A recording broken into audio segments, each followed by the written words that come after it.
Assalamualaikum warahmatullahi wabarakatuh. Saya dari kelompok 2 akan mempresentasikan hasil dari metode penelitian kami yang berjudul Perancangan Sistem Informasi Pembayaran Uang SPP Infak Sekolah pada Sekolah Dasar Negeri 2 Karang Tengah. Program Studi Sistem Informasi Akuntansi Kampus Kota Bekasi, Fakultas Teknik dan Informatika, Universitas Bina Sarana Informatika Bekasi 2021. Bab yang pertama yakni pendahuluan. Latar belakang masalah. Perancangan sistem adalah proses pengembangan spesifikasi baru berdasarkan rekomendasi hasil analisa sistem Nugroho 2016. Pengertian sistem adalah suatu kesatuan yang terdiri komponen atau elemen yang dihubungkan bersama untuk memudahkan aliran informasi, materi, atau energi untuk mencapai suatu tujuan. Energi untuk mencapai suatu tujuan. Sistem informasi dapat didefinisikan sebagai seperangkat entitas yang terdiri dari hardware, software, dan brainware yang saling bekerja sama untuk menyediakan data yang dikelola sehingga berguna dan bermanfaat bagi penerima data tersebut. Sumbangan pembinaan pendidikan atau SPP adalah pendapatan dari siswa berupa dana dan pemasukan-pemasukan lainnya dari siswa sesuai kebijakan sekolah yang dimanfaatkan untuk pengembangan kegiatan siswa. Sekolah Dasar Negeri 2 Karang Tengah itu berlokasi di Desa Cihelang Tonggoh, Kampung Cihelang Tonggoh, RT 03 RW 02, Kabupaten Sukabumi, di mana sistem pembayaran uang SPP Infak yang masih menggunakan cara manual dengan media kertas dan kwitansi, terjadi kehilangan data, kerusakan data, dan sulit dalam pencairan laporan, sehingga dibutuhkan sebuah sistem yang integrasi dengan database untuk membantu mengurangi masalah tersebut. Dengan sistem terkomputerisasi mampu menyajikan informasi dengan teliti dan tepat, sehingga sistem pembayaran uang SPP Infak sekolah di Sekolah Dasar Negeri 2 Kampung Tengah, Karang Tengah dapat disajikan lebih efisien dibandingkan dengan menggunakan sistem manual.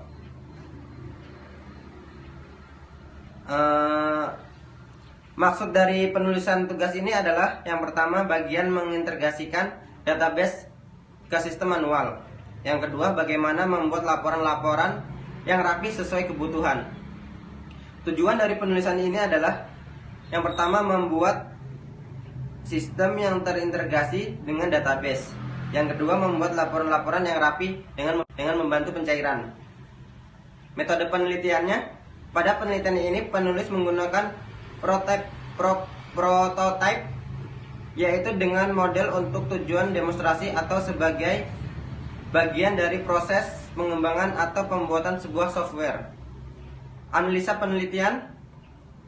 Yang pertama, analisa kebutuhan, yakni menentukan kebutuhan sistem yang akan digunakan secara keseluruhan dengan menentukan entity atau komponen yang akan dibutuhkan, seperti waktu dan tanggal pemasukan pembayaran uang SPP Infak, jenis pembayaran, dan lain-lain yang diperoleh dari hasil wawancara dengan kepala sekolah tersebut, yakni akan digunakan sebagai bahan rancangan sistem pembayaran uang SPP Infak sekolah. Yang kedua, menggunakan prototype, yakni membangun suatu prototipe yang berpusat ke pelayanan pelanggan seperti membuat tahapan input dan tahapan output yang dihasilkan dari sebuah analisa sistem. Yang ketiga, perancangan sistem dan perangkat lunak, yakni penulisan tugas akhir ini penulisan merancang sebuah model program yang disajikan ke dalam bentuk ERD, LRS beserta beberapa diagram. Hal ini berguna untuk menggambarkan rancangan program yang penulis buat agar dapat berjalan secara baik dan optimal. Perangkat lunak yang penulisannya dalam pembuatan rancangan program ini yaitu framework atau C1, PHP, HTML, dan Subem, teks dan penyimpanan data menggunakan database MySQL versi 5.6.21. Yang keempat, implementasi dan pengujian unit. Rancangan yang akan dibuat diimplementasikan ke dalam tulisan berupa codingan program sesuai dengan bahasa pemrograman yang telah dipilih, yang kemudian akan dilakukan penguji unit pada aspek fungsional kepada ahli sistem informasi dan guru SDN 2 Karangtengah. Terima kasih. Bab 2, landasan teori, konsep dasar sistem, pengertian sistem.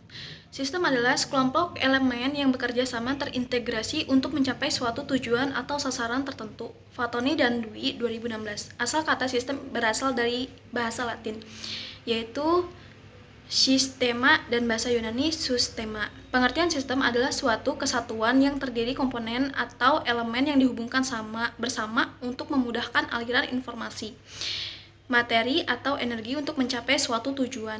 Menurut Widodo, 2015, sistem mempunyai karakteristik yang tidak bisa dipisahkan antara suatu karakteristik dengan karakteristik yang lain.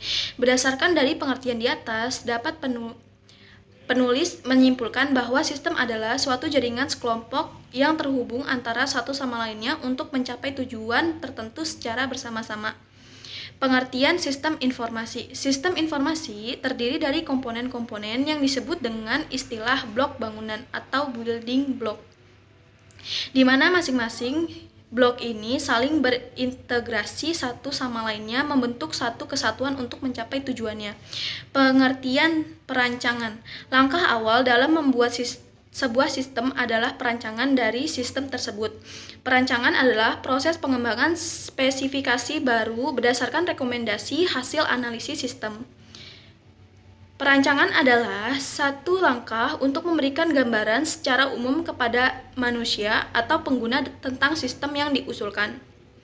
Bahasa pemrograman. Bahasa pemrograman adalah sebuah instruksi standar untuk memerintah komputer. Bahasa pemrograman merupakan suatu himpunan dari aturan, sintaks, dan skematis yang dipakai untuk mendefinisikan program komputer.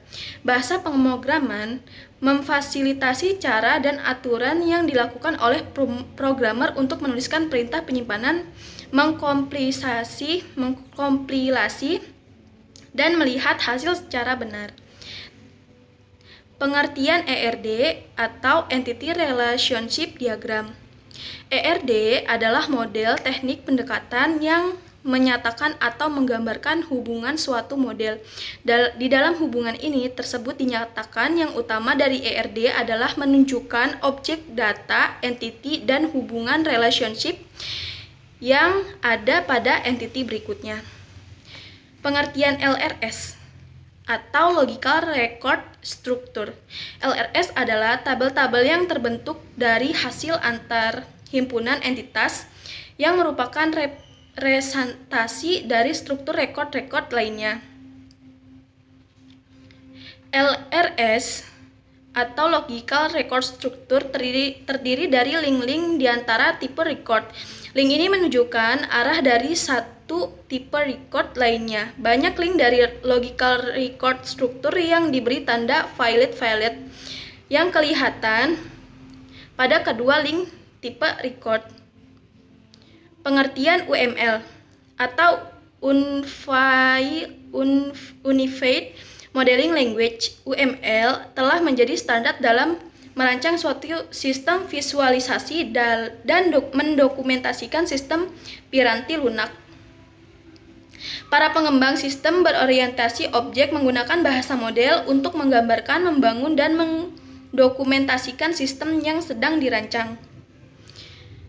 Pengertian PHP atau Per Hypertext Processor.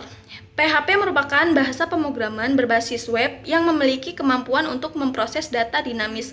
PHP dinyatakan sebagai sebuah server-side embedded script language, artinya sinteks-sinteks yang perintah yang kita berikan akan sepenuhnya dijalankan oleh server, tapi disertai dengan halaman HTML biasa. Aplikasi-aplikasi yang dibangun oleh PHP umumnya akan memberikan hasil pada web browser, tetapi prosesnya secara keseluruhan dijalankan di server. Pengertian HTML atau Hypertext Markup Language. Hypertext Markup Language adalah bahasa yang digunakan untuk membuat suatu situs web atau homepage. Setiap dokumen dalam web ditulis dalam format HTML. Semua format dokumen hyperlink yang dapat diklik, gambar, dokumen multimedia form yang diisi, dan sebagainya didasarkan atas HTML. Pengertian MySQL atau My Structured Query Language. MySQL dalam operasi silent server melibatkan server D, namun MySQL di sisi server dan berbagai macam program serta library yang berjalan di isi klien. Mampu menangani data yang cukup besar, yang merupakan software sistem manajemen database atau DBMS yang sangat populer di pemrograman. MySQL merupakan database yang paling populer untuk digunakan di aplikasi web yang menggunakan database sebagai pengolah data. Terima kasih. Baiklah, saya Ayu Medianingsih dengan NIM 111900967 akan melanjutkan bab 3, analisis sistem berjalan. Tinjauan perusahaan. Pada analisa sistem berjalan ini telah dilakukan peninjauan pada Sekolah Dasar Negeri 2 Karangtengah yang beralamat di Desa Cihelang, Cihelang Tonggoh, RT 3 RW 2, di mana sekolah dasar ini adalah salah satu sekolah dasar yang berada di daerah Karangtengah. Untuk sejarah perusahaannya, sekolah dasar adalah jenjang paling dasar pada pendidikan formal di Indonesia yang ditempuh dalam waktu 6 tahun. SD Negeri 2 Karangtengah berdiri sejak 1 Januari 1910. Sekolah ini menjadi sekolah kedua di Desa Cihelang Tonggoh. Sekolah terdiri dari 10 ruang kelas. Ada kelas 1, kelas 2, 3A, 3B, 4A, 4B, 5A, 5B, 6A, dan 6B. Dengan jumlah murid 262 dan total guru ada 15. Lalu kita masuk ke dalam use case diagram. Nah, yang pertama ada tata usaha menyediakan formulir, lalu siswa mengisi formulir tersebut. Tata usaha menyiapkan validasi formulir, lalu rincian pembayaran dan siswa melakukan pembayaran SPP. Tata usaha merekap struktur pembayaran tersebut, siswa menerima kwitansi. Lalu tata usaha membuat laporan pembayaran dan kepala sekolah mengecek laporan tersebut. Lalu kita masuk ke dalam activity diagram. Yang pertama, siswa mengisi formulir, lalu validasi formulir, dan rincian pembayaran. Setelah itu rekap struktur pembayaran, menerima kwitansi, membuat laporan, dan mengecek laporan. Selanjutnya, ada permasalahan pokok dan pemecahan masalahnya. Permasalahan pokok dari analisa permasalahan yang dilakukan terhadap sistem pembayaran uang SPP di Sekolah Dasar Negeri 2 Karangtengah Kabupaten Sukabumi memiliki permasalahan di mana sistem pembayaran uang SPP infaknya masih menggunakan cara manual dengan media kertas. Dikhawatirkan terjadi kehilangan data, kerusakan data, dan sulit dalam pencarian laporannya. Selanjutnya pemecahan masalahnya. Berdasarkan hasil dari analisis yang dilakukan di Sekolah Dasar Negeri 2 Karangtengah Kabupaten Sukabumi mengenai permasalahan atau kendala yang dialami ketika menjalankan proses secara tulis tangan atau manual, maka diusulkanlah untuk membuat web atau aplikasi supaya mempermudah permasalahan yang ada di Sekolah Dasar Negeri 2 Karangtengah Kabupaten Sukabumi dengan membuat sistem yang terintegrasi dengan database. Selanjutnya, rancangan diagram use case. Rancangan diagram use case merupakan sebuah teknik yang digunakan dalam pengembangan sebuah software atau sistem informasi untuk menangkap kebutuhan fungsional dari sistem yang bersangkutan. Di sini ada siswa dan tata usaha.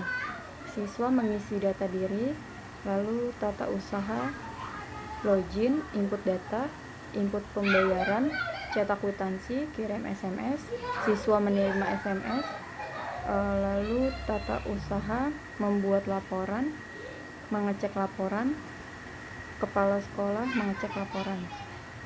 Kemudian ada rancangan diagram activity.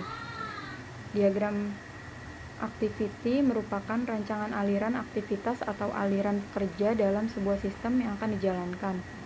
Activity diagram memiliki komponen dengan bentuk tertentu yang dihubungkan dengan tanda panah. Sini ada tata usaha, siswa, dan kepala sekolah. Tata usaha, login, kemudian menginput, siswa mengisi data diri, kemudian tata usaha menginput pembayaran, mencetak kwitansi, kirim SMS, lalu siswa menerima SMS, tata usaha membuat, lalu tata usaha mencetak laporan, lalu kepala sekolah mengecek laporan. Selanjutnya, rancangan prototipe. Prototipe adalah sebuah skema rancangan sistem yang membentuk model dan standar ukuran atau skalabilitas yang akan dikerjakan nantinya. Pertama, login. Ini gambarannya, lalu input data, kemudian input pembayaran, selanjutnya cetak kwitansi atau tanda bukti pembayaran SPP, terakhir kirim SMS. Perancangan perangkat lunak. Perancangan perangkat lunak ini meliputi pada diagram dan spesifikasi yang diantaranya ada ERD, LRS, spesifikasi file. Nah, di sini saya akan menjelaskan ERD, yaitu Entity Relationship Diagram. Nah, pada diagram ini kita bisa lihat ada entity siswa yang beratribut NIS sebagai primary key-nya, ada nama, ada alamat, nomor telepon, dan tempat tanggal lahir. Juga siswa berelasi dengan tabel entity SPP yang ada ID SPP-nya, semester, tanggal, bayar. Kemudian SPP berelasi dengan tabel tata usaha. Ada ID tata usahanya, ada nama, ada alamat, dan juga ada nomor teleponnya. Kemudian ada Logical Record Structure atau LRS. Nah, di sini kita bisa lihat ada tabel siswa dengan atributnya, ada tabel SPP, di mana tabel siswa dan SPP itu saling terhubung. Yang menjadi penghubungnya itu yaitu atribut NIS dengan atribut NIS yang ada pada tabel SPP, di mana tabel siswa di mana NIS di tabel siswa itu sebagai primary key dan NIS pada tabel supplier pada tabel SPP itu sebagai foreign key. Kemudian ada tabel tata usaha, ada ID TU, ada nama, nomor telepon, dan juga alamat. Nah, sama ya, ID TU-nya pokoknya yang bintang 1 itu sebagai primary key, sedangkan bintang 2 di belakang atribut itu sebagai foreign key. Selanjutnya ada spesifikasi file. Nah, yang pertama ada file siswa ini. Nah, ada file siswa. File siswa itu ada NIS, ada nama siswa, ada tempat tanggal lahir, ada kelas, alamat, dan nomor telepon.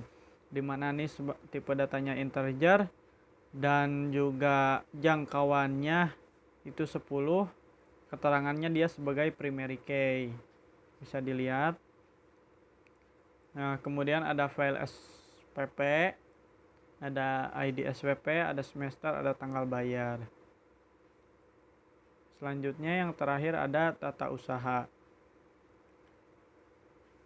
Ada ID TU sebagai tipe datanya integer dan juga jangkauannya 10. keterangannya dia sebagai primary key. Mungkin cukup sekian. Terima kasih.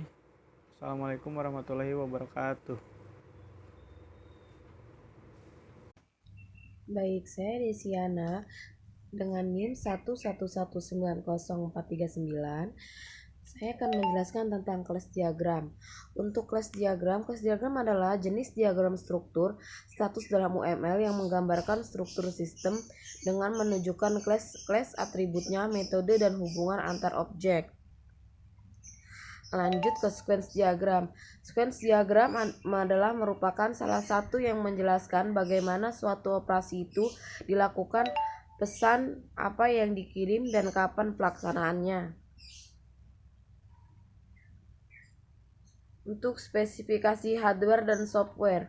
Spesifikasi hardware ada CPU, ada mouse, ada keyboard, ada monitor, lalu ada CPU. Prosesor Intel ada RAM DDR2 1GB, hard disk 20GB, BMOS, J keyboard, D monitor dengan resolusi layar minimum 1024x7. Lalu 2 spesifikasi software, 1 server, 2 ada aplikasi pada web server seperti SMPP. Berbagai komponen diantaranya aplikasi APC server versi 2, aplikasi PHP server versi 5, aplikasi MySQL server versi 5, D aplikasi PHP MyAdmin versi 3. Untuk kesimpulan dari pembahasan yang sudah diuraikan sebelumnya, maka dapat ditarik kesimpulan sebagai berikut. 1. Dengan adanya pembuatan sistem ini pada SDN 2 Karangtengah yang akan dibuat diharapkan dapat membantu para guru tata usaha dalam melaksanakan pekerjaannya, khususnya bagian pemberian SPP. Sarannya adalah 1. Sistem ini dapat dikembangkan dengan menambahkan fitur pembayaran gedung beserta cicilannya. 2. Sistem ini juga dapat ditambahkan lagi ke sistem akuntansi agar dapat bermanfaat bagi kepala sekolah dan bagian keuangan yang mengetahui berapa pemasukan dana yang diperoleh sekolah setiap hari, bulan, dan tahun. Baik, itu saja dari kami. Terima kasih. Waalaikumsalam warahmatullahi wabarakatuh.